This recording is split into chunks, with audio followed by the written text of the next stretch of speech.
দিয়ে গেছে মেলার সময় সেখন আমার কইলে ভাত থাকলে তো আমি বললাম যে যা তাহলে আমি এই পায়টা গুছিয়ে নি খাবানি।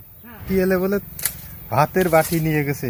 এখন থাল বাটি শিয়াল নিয়ে গেল, সব দড়ি মুড়ে গেলাম তো শিয়াল এই মাঠ ভরা খ্যাত, এই মাঠে বরজ ধান, এখন কোন মাঠে খোঁজবার কোন মাঠে নিয়ে গেছে। ওই জিয়া না কি যেন নাম, ভাত এমনি নিয়ে আইলো, নিয়ে এসে এই জায়গা ছুঁয়ে বিটিএম ছুঁয়ে গেল, ওরা আমার কাজ করছে। এখন এই সময় শিয়াল এই পাক দিয়ে আসে এই হ্যানতে নিয়ে মাইয়ের দৌড়, এই এমনিতে মাইয়ের দৌড়। এখন আমাদের মধ্যে এখন আবার ওয়াশিং যাইলো, এসে কোথায় শিয়াল গেল রে, পরে দেখা যায় সেই ভাতের গামলা শিয়ালের মুখে। এখন এই মাঠ ভরা ধান এখন কনে পাবো সেই গামলা, এখন কোন মাঠে খুঁজবে আর কি করবে গরিব মানুষ। মাইরিয়ে থবে না নে, আমরা খুবই শুনেছি বলে প্রায় ওই গোড়াতে মায়ের খায়। এই একটা কিছু হলেই বলে ওর ধরে ধরে মারে, গামছা দিয়ে কলা ছাত্রা দিয়ে দিয়ে। না কইলে তুমি কইলে যে একটা আঠু বাঁধতে যেতাম কাছে না দাদা বাঁধিনি, তাহলে একদিকে আঠু বাঁধতে নেই বাঁধতে না ডাক দিলে আমি ঠিক করলাম যে থো আমি এক দুই আঠু বাঁধতে নিব আসে। দিয়ে গেছে মেলার সময় সেখন আমার কইলে ভাত থাকলে তো আমি বললাম যে যা তাহলে আমি এই পায়টা গুছিয়ে নি খাবানি। না তারপর আমি মনে করলাম যে গুছালাম, দাদা কষে তাহলে এক দুই আঠি বাঁধতে নিয়ে হাত পা দিয়ে খাইয়ে ফাতরা নিয়ে আসবানি। এখন সমস্যা কি, এখন খাতি হবে খিদে লেগে থাল বাটি কি হবে? থাল বাটি জানতেন ভাত তো কটা খাতি পারলে তো হইতো। এখন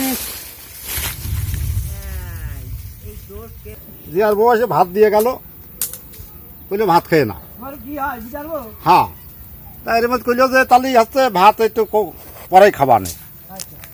এখন এই মাঠে শিয়াল আছে, বড় বড় শিয়াল, আমরা কাজ কাম করি, গামছা নিয়ে যাই, থুলি খ্যান্ডেল নিয়ে যাই। তো এখন এই জিয়ার আমি কলাম যে এই ভাগিয়ে ওই গামলা বাড়ি ঘরে বানিয়ে ধরতই বড় যেমন নিয়ে আসে থাও, আর তা না হলে হচ্ছে ওই কুলা চাষে বানিয়ে যেত। তা কইলে যে ভাত খাবো একটু পরে ভাত খাবো। এখন তাহলে দেখো কি হয়।